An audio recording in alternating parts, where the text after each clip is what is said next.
After the first video of the Amazing Digital Circus as Dragons came out on the channel, it's done amazingly well. And a few of you have wanted to find out what happened to Erronfold after he jumped into the Gloinkling hole. So, without further ado, it's time for the Amazing Digital Circus as Dragons, Part 2. Let's bring these illustrations to life. While Nexum, Erronfold, Pomni and Magtha had gone to get Kaufmo, Zooble, Kinga and Gangle had headed to look for signs of the Gloinkling infestation. Zooble was the only cursed dragon in the Amazing Digital Circus that had a body which resembled a mix and match toy. Zooble's head was triangular with a pinkish colour. There was a black and white striped Y on one side and a mint green zigzag shape on the other. The body was polka dotted with orange colours and a bit of yellow. Two different colour arms that were random in shape, one zigzagged, the other straight. This mix and match body that Zooble has allowed the various parts to come apart and reassemble in a wide variety of ways, due to the sockets on the top of their body. Zooble, however, does suffer from a bit of an identity crisis due to this strange draconic body.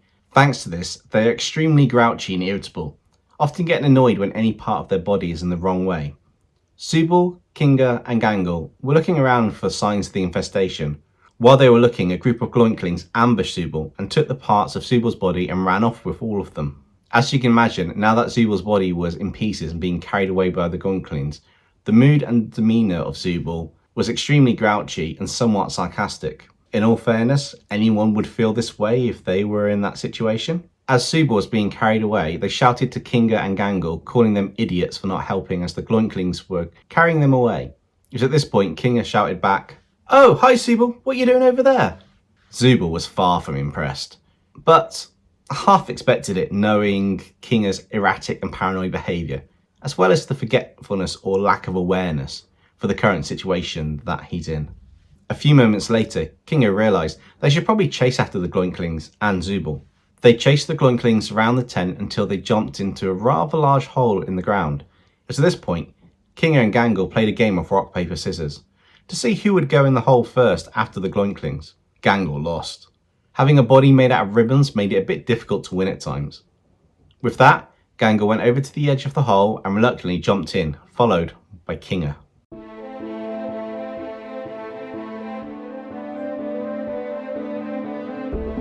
Amongst the oddities that live in the Amazing Digital Circus is a dragon that goes by the name Gangle. As with all dragons in this strange place, the name was given to them by Cain, who seems to be a ringmaster of sorts based on his red and black appearance, along with his black cane. Gangle is a dragon that's made up of candy red ribbons. They form its body, a white porcelain mask with pitch black eyes and a mouth. This mass of ribbons has a unique feature where if one of her masks is damaged, the face switches to a different version. No one knows how many masks this dragon has, but it's been seen that if a mask breaks, it becomes a pair of wings on her back. It's a wonder how a dragon like this could fly, but she was perfectly capable of flying, as were all of the dragons in the Amazing Digital Circus. Gangle's personality seemed to reflect the mask she is wearing. When her comedy mask was damaged, she went from a happy personality to a sad and upset one, reflecting the sad mask she was now wearing. Gangle had just lost the game of rock, paper, scissors with Kinga, and rather reluctantly jumped into the Gloinkling hole. Kinga followed behind, falling into the hole in the most erratic way possible. While he was looking to see what had happened to Gangle after she jumped into the hole, Jax had shown up behind him and decided it would be funny to push him into the hole after hearing the roar of the abstracted Kaufmo. Jax then jumped in the hole with a mischievous look on his face. As the trio went through the hole, they ended up going around a tunnel on a giant slide that twisted and turned all over the place, before being sent flying into Gloinkling's cave and tunnels, the walls of which were covered in glowing shapes which lit up the area. Gloinklings were all over the place, causing a scene with the things they had been acquiring from the tent. Kinga and Gangle didn't notice Jax was with them. They did see the Gloinklings heading further into the cave and decided to follow them in search of Zooble. The pair were completely oblivious to the fact that Jax was following behind them.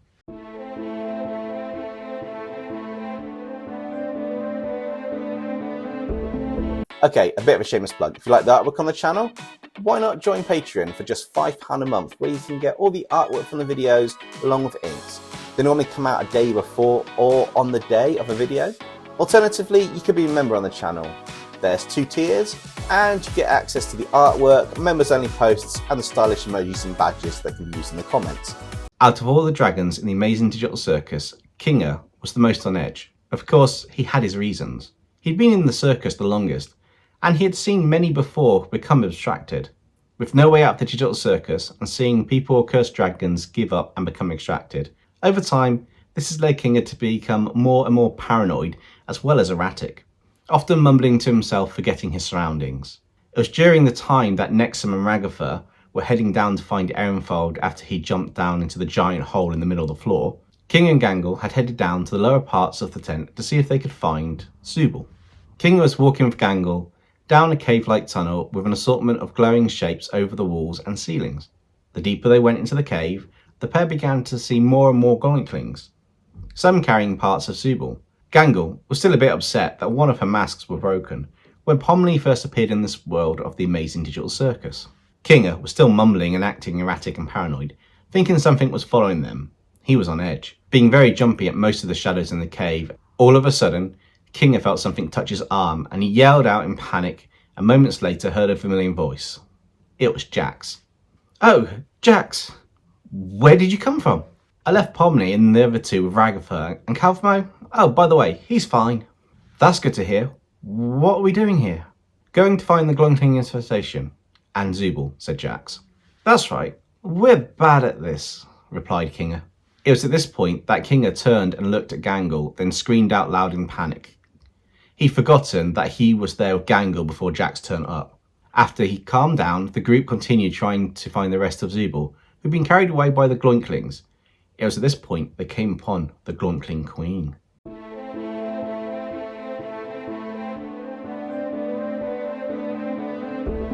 The Gloinkling Queen is a giant red-coloured dragon-like creature that has two heads with blue strips running down the sides of its body from each mouth, covered in a yellow polka-dotted pattern, as well as lots of eyes on both of its heads. A truly strange and hideous creature in the eyes of Jax. The Gloinkling Queen has razor-sharp teeth and despises anything that is not Gloinklingian. Despite Kinga, who also seems to be royalty, attempting to speak to the Queen, he was scolded by her. "How dare you?" she shouted at the trio. "How dare you?" Jax responded. "How dare you show me such a disgusting sight? Did you ask me if I want to see such a sight?" This took the Gloinkling Queen by surprise, leaving her a bit lost for words. It was at this time Nexum and Raghafer showed up. "Hey, what's going on here? Looks like the whole gang's here. Well, other than Pomni and Kane. But what the heck is that thing? That's odd. Where's Erronfold? Surely he should have beat us down here by now." It was at that moment the distracted Kaufmo came crashing through the ceiling of the cave and landed on top of the Gloinkling Queen. She let out a cry of pain as he began to stomp on her over and over, and she started to glitch more and more until she disappeared. King and Gangle also let out a scream of shock, when Jax rather calmly looked at the distracted dragon and said, "Oh, hey Kaufmo." All of a sudden, there was a loud sound coming from the hole in the ceiling of the cave. "Arr! There you be. Get over here and face me, you strange beast." "Ah, there he is. Yo, Erronfold, what kept you?" "Huh? Nixon, lad. How'd you get down here before good old Erronfold?" "Things don't work as you would expect them in this place, my friend. But glad you can join us. I guess you're about to do what I think you are then." "Aye, lad." With that, Erronfold leapt at the distracted Kaufmo and began to fight it. All of the dragons from the Amazing Digital Circus were in shock that Erronfold was being hit by an abstracted dragon, but nothing was happening to him. This abstracted had taken out the Gloinkling Queen with a few mere touches, but this tiny human was going toe-to-toe with it without any sign of hesitation or infection. "So, there you are, Kane. Wondered when you'd show up. Oh, hey Liz, Pomni."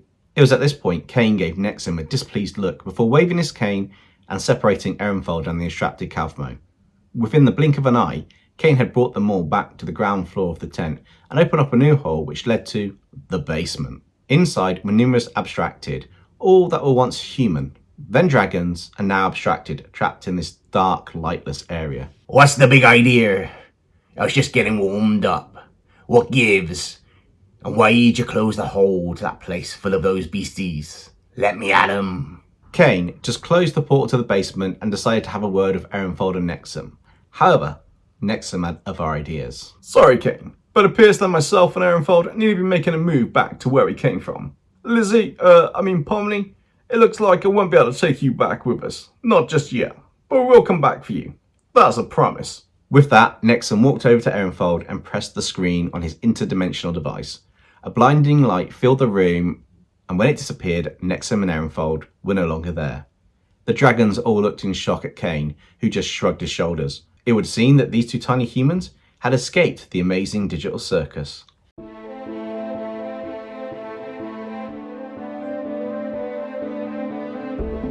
I'm super excited to see how this episode turns out compared to the first one that we did. And I hope you all enjoyed the artwork and the story in today's episode. If you want a copy of the artwork from today's video or other videos on the channel, then be sure to check out the Patreon or the channel memberships. If you enjoyed this video, why not check out part 1 of the Amazing Digital Circus as Dragons? If you haven't seen it already, that is. Or there's My Hero Academia's Dragons.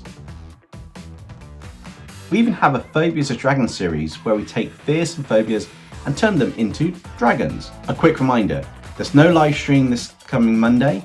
There might be a video dropping, or the live stream will move to another date. I'll update the community tab nearer the time for you guys to know. That's it for today's video. Thank you all for watching, and I'll see you next time.